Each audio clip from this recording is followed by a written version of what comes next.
समझे, इस तरीके से भी निकाल सकते हो। लेकिन जब डाइपोल मोमेंट का हम जिक्र करेंगे ना, तो इसमें कहीं भी डाइपोल मोमेंट का जिक्र नहीं आएगा। समझे, डाइपोल मोमेंट का कहीं भी जिक्र नहीं आएगा। वो क्या है, सिंपल, यहाँ पे प्लस क्यू, यहाँ पे माइनस क्यू। अब ये चार्ज का मैग्नीट्यूड सेम भी है नहीं भी है सेम, उससे कोई मतलब नहीं है। क्लियर।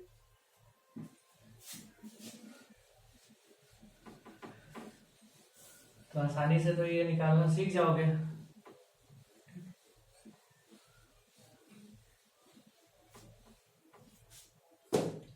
अब देखो, किसी भी इलेक्ट्रिक डाइपोल का जो डाइपोल मोमेंट होता है वो क्या होता है, डाइपोल मोमेंट।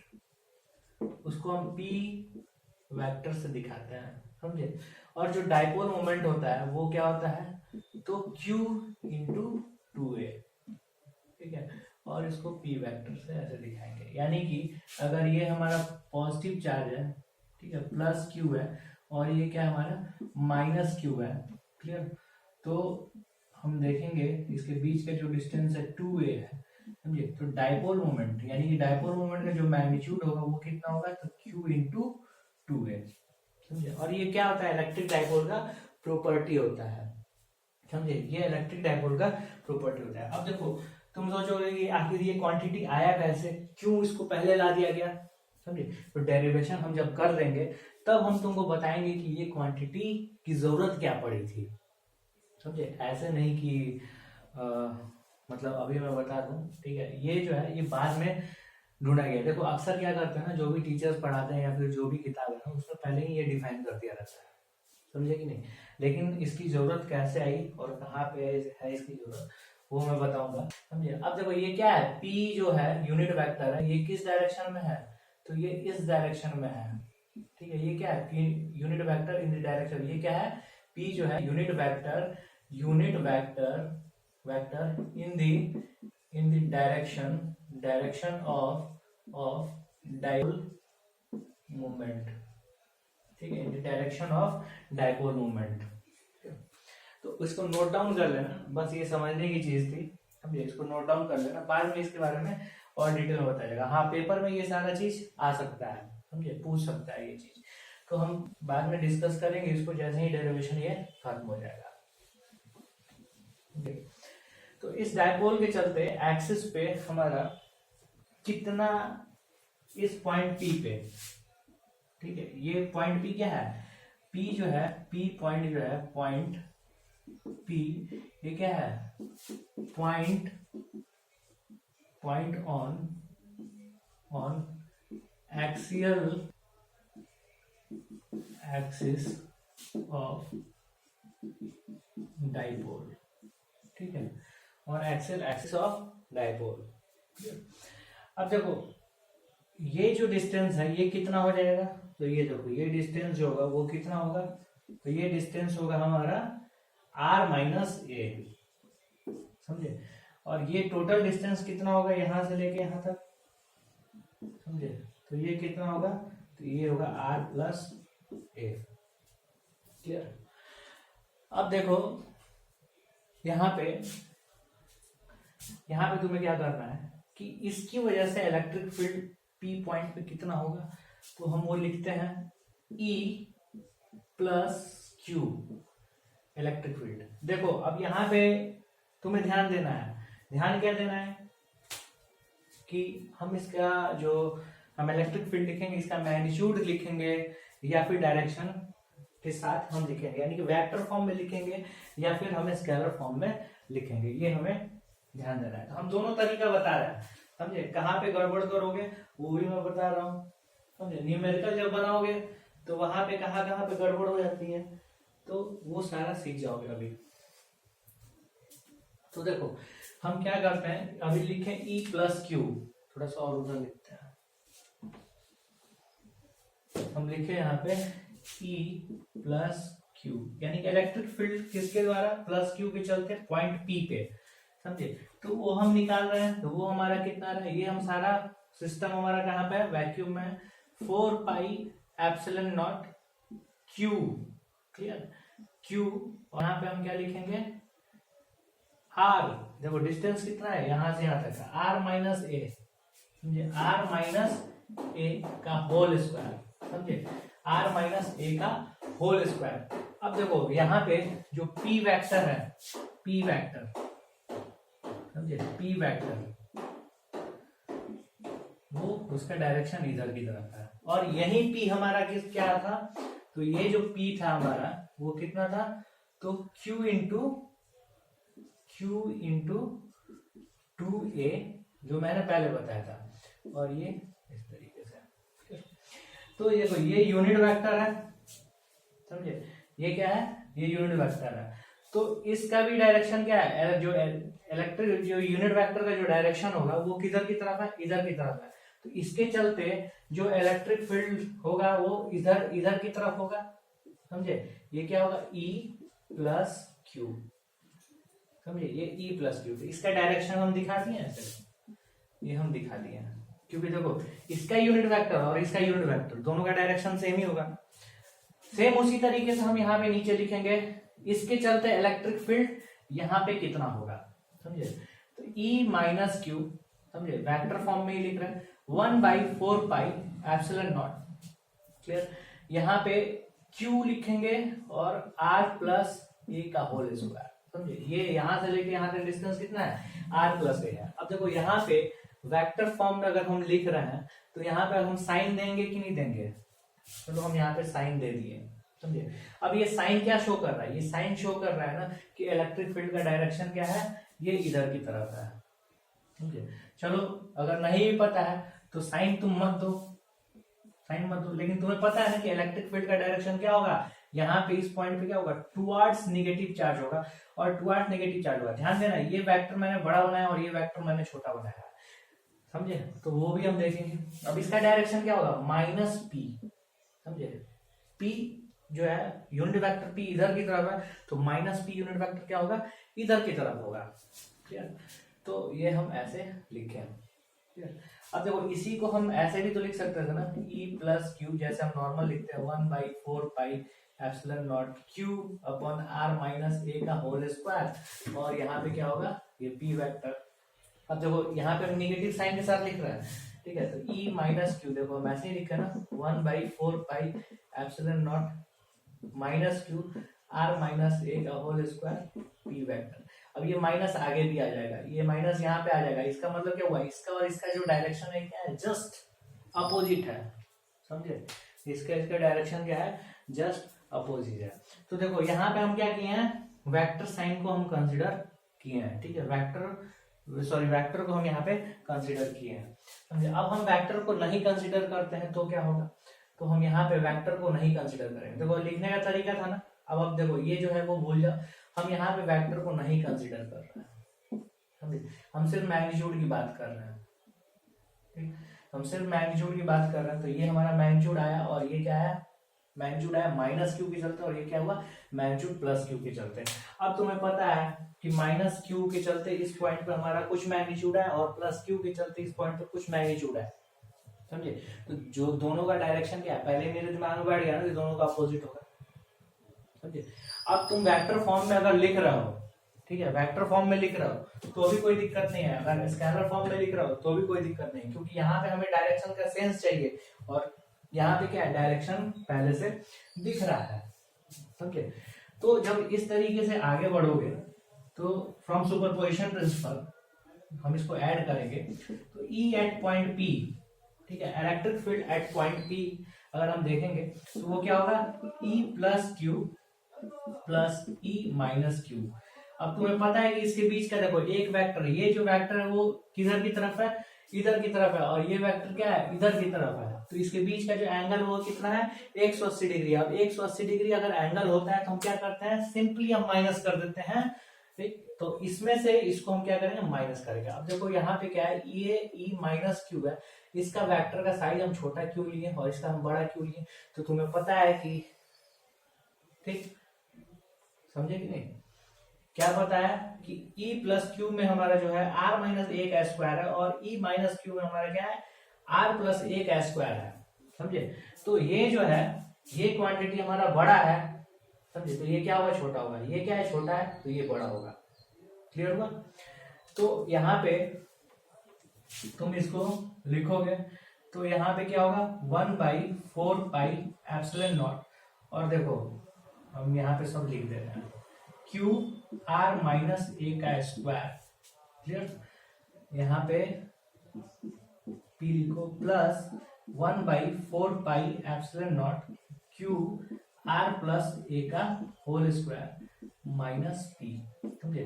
तो ये माइनस जो है वो कहाँ पे आ जाएगा, यहाँ पे आ जाएगा।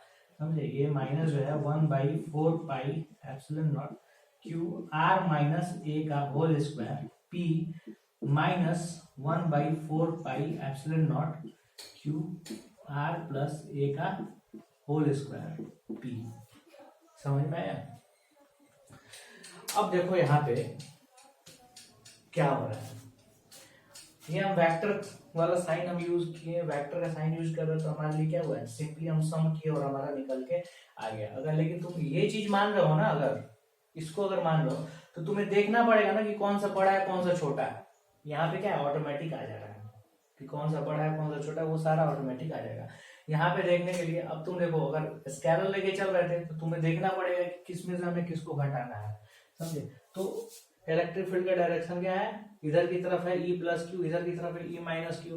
तो तुम लिखोगे यहाँ पे कि इलेक्ट्रिक फील्ड का जो डायरेक्शन होगा वैसे 1/4πε0, ठीक है, क्यू, यानी कि तुमको पता है कि ये बड़ा है और ये क्या है, छोटा है, तो E प्लस क्यू, ठीक है, माइनस E माइनस क्यू।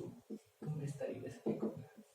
समझे? इलेक्ट्रिक फील्ड एट उसका जो है मैग्नीट्यूड को क्या करोगे, माइनस करोगे, और डायरेक्शन तुम्हें पता है कि बड़े वाले की तरफ होगा, क्योंकि एक बड़े वेक्टर में से बड़े वेक्टर, जो बड़ा वेक्टर है उसका डायरेक्शन ये है और उसमें से हम छोटा वेक्टर घटाते हैं तो उसका क्या होगा, ओवरऑल डायरेक्शन क्या होगा, इधर के ही तरफ आता है। तो यहाँ पे तुम्हें जो है वो इस तरीके से करना पड़ेगा। बाद में तुम्हें लिखना पड़ेगा कि इन द डायरेक्शन ऑफ, ठीक है, डाइपोल मोमेंट। ठीक है, ये क्या है, डाइपोल मोमेंट, ये क्या है, वेक्टर जो है, या फिर in the direction of P. ठीक है, तो ये जो है डाइपोल मोमेंट हम बाद में भी डिस्कस करेंगे। तो ये इतना समझ में आया? ठीक, तो हम इसको लेके हम आगे बढ़ते हैं। समझे? तो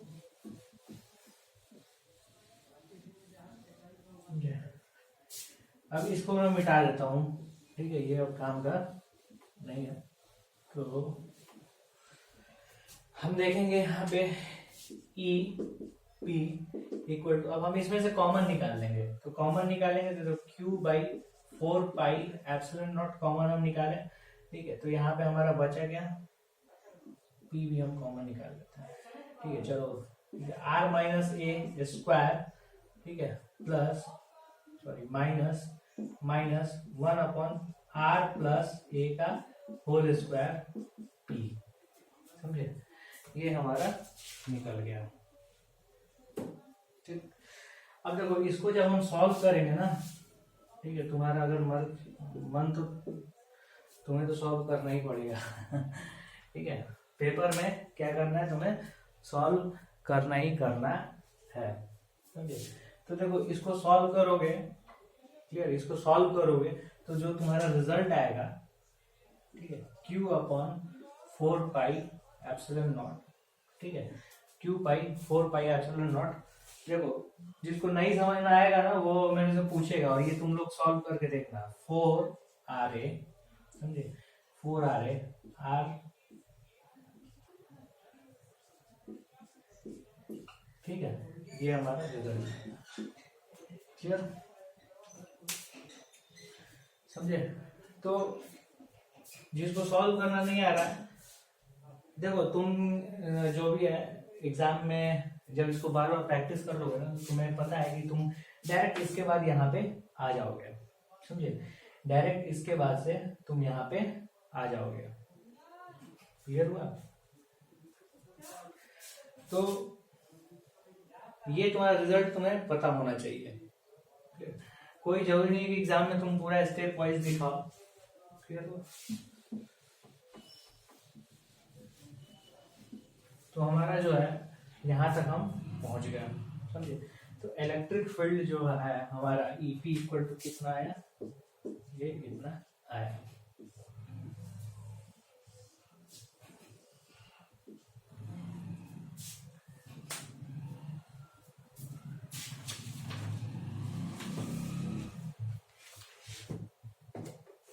समझे। इलेक्ट्रिक फील्ड जो है ये तुम्हारा इतना आ गया। अब देखो एक और चीज इसमें ध्यान देना पड़ेगा और हम फाइनली हम रिजल्ट पे आएंगे। रिजल्ट क्या है जो हमें ध्यान देना है, हमें एक एजम्पशन लेना पड़ेगा, ठीक है। और वो एजम्पशन है क्या वो हम देखते हैं।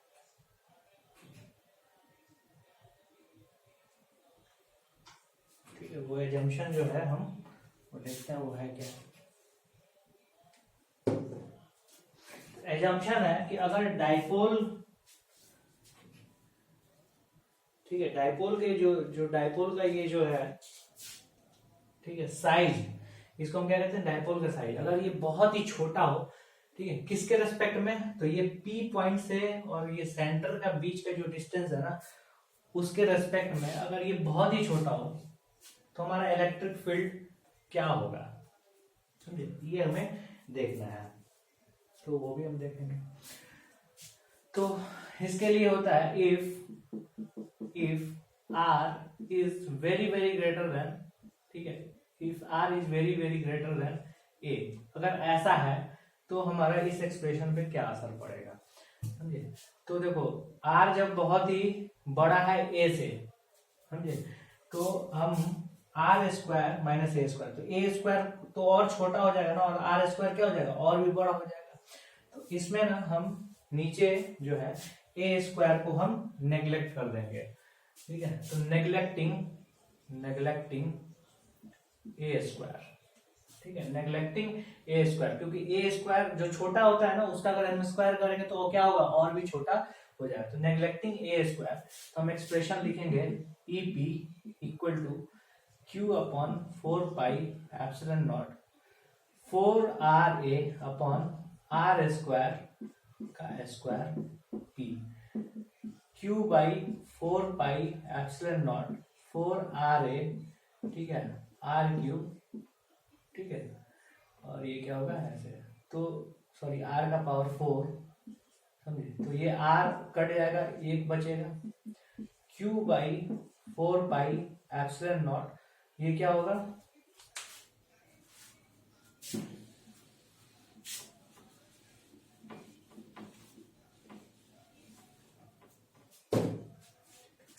ये क्या होगा, तो 4A अपॉन R क्यूब, समझिए।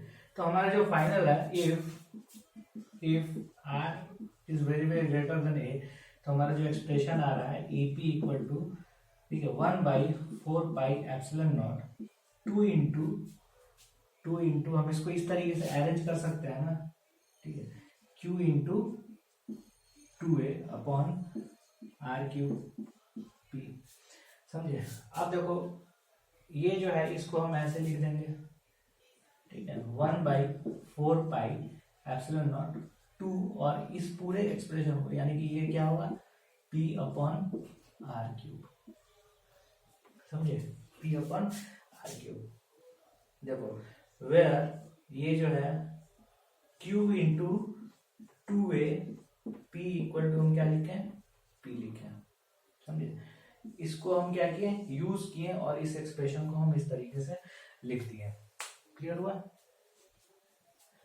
अब देखो ये सारा जो है ना, जैसे जैसे मैं करा रहा हूँ ना वैसे वैसे तुम कॉपी पे ये लिखते रहोगे, समझे। ये जो सॉल्व किए थे उसको तुम खुद से करोगे, भागना नहीं है, समझे कि नहीं। तो यहाँ पे हम देखेंगे कि जो हमारा एक्सप्रेशन आ रहा है EP equal to 1/4 pi epsilon naught 2P upon R cube, समझिए। अब देखो ये हमें देखना है कि इसका मतलब क्या हुआ। देखो यहाँ पे सबसे पहले ध्यान देना है कि जो इलेक्ट्रिक फील्ड है, ठीक है, उसका डायरेक्शन क्या है, डायपोल के डायरेक्शन की तरफ है, समझे। इलेक्ट्रिक फील्ड का जो डायरेक्शन है वो डायपोल के डायरेक्शन के तरफ है, समझे।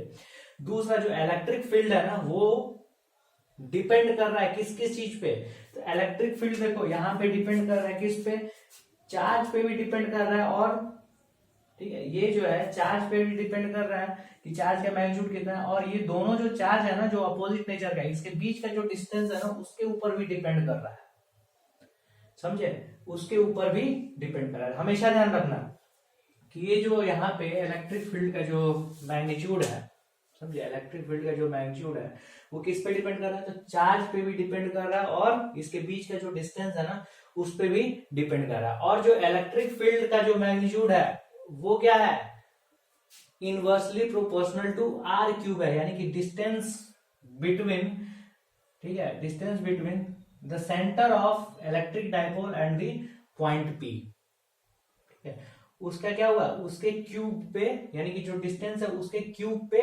डिपेंड कर रहा है, समझे, यानी कि इनवर्सली प्रोपोर्शनल है। इलेक्ट्रिक फील्ड डाइपोल के चलते क्या है, इनवर्सली प्रोपोर्शनल है आर क्यूब के। और आर क्या हमारा, तो आर जो डाइपोल का जो सेंटर है वहां से पी पॉइंट का डिस्टेंस है। कब है ऐसा, when R is very very greater than A. तो ये सारी चीजें हमें ध्यान में रखनी है, समझे।